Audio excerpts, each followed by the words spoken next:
Hai guys, apa kabar kalian semua nih? Oke, pada kesempatan kali ini saya akan kembali menemani waktu luang kalian lagi sambil ngobrol santuy, ngebahas atau nge-review sebuah laptop yang mungkin cocok buat teman-teman di rumah. Kalau misalkan kalian sering mobile, pengen tetap kelihatan stylish, tapi nggak mau ribet, ini nih jawabannya. Asus ZenBook 13. Salah satu laptop yang saya rasa pas banget buat teman sehari-hari, buat kerja, entah itu buat nonton atau buat santai-santai sambil dengerin musik. Ya, saya tahu kadang cari laptop itu bener-bener susah ya. Banyak banget pilihan, bikin bingung.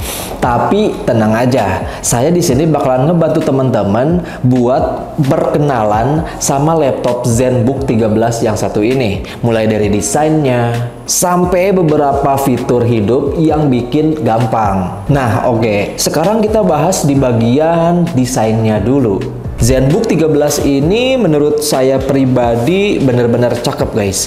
Dimulai dari bagian bodinya, nah lihat, dia itu punya warna metal, jadi kelihatan premium dan juga pastinya kuat. Ukuran layarnya juga sekitar 13,3 inci. Pas banget nih buat teman-teman yang suka laptop ringkes tapi layarnya itu tetap lega. Dan yang saya suka, laptop ini tuh super ringan, gampang dibawa kemana-mana, jadi enak buat kerja di kafe, perpustakaan, atau bahkan sambil rebahan di kamar. Beberapa varian warnanya juga dia keren banget guys. Nih ada satu warna yang deep dive blue, itu menurut saya bener-bener oke. Kayak biru gelap yang classy gitu, nggak norak tapi tetap keren.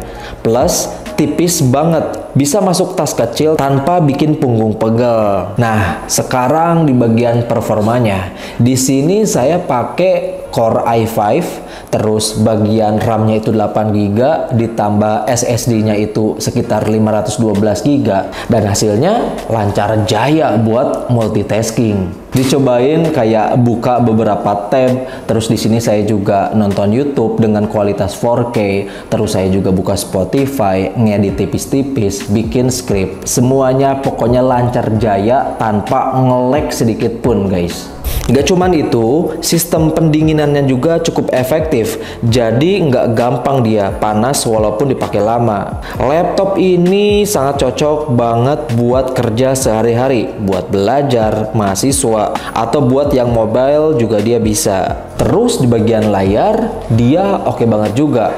Udah punya layar HD, warna-warnanya juga cerah dan juga kontrasnya oke. Bahkan beberapa varian dia udah punya fitur OLED. Bikin tampilannya itu makin hidup, warnanya tajam dan enak buat nonton film atau main game santai. Dan kalau misalkan teman-teman di rumah suka dengan layar yang bisa touchscreen, ada salah satu varian yang bisa touchscreen juga. Nah terus kita sekarang ngomongin soal fitur.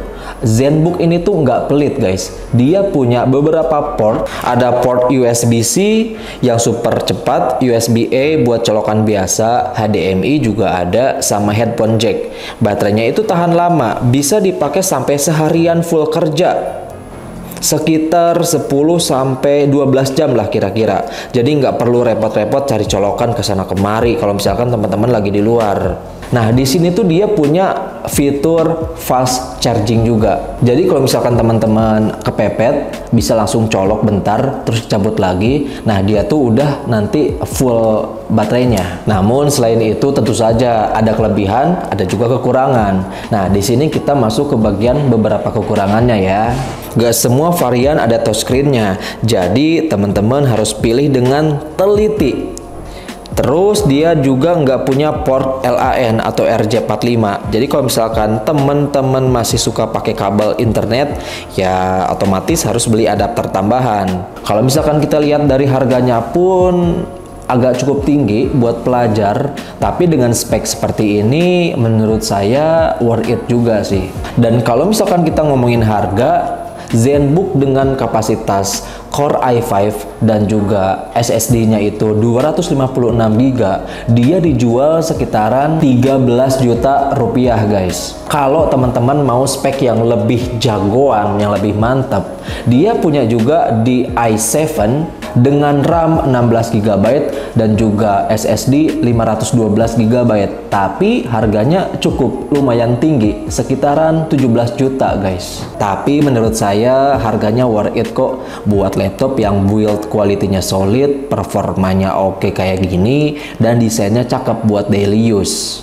Tapi kalau teman-teman pengen laptop yang lebih ringan, yang lebih bisa dipakai kemana-mana, teman-teman bisa pertimbangin lagi nih, karena dia kekurangannya itu agak sedikit berat dibandingin beberapa laptop dengan fitur yang sama kayak gini. Dan sedikit tips dari saya, kalau kalian mau beli, cek dulu juga kebutuhannya. Kalau sekedar ngetik, ngedit-ngedit santai, terus ngedit-ngedit Photoshop, bikin script, itu di Core i5 juga dia udah cukup.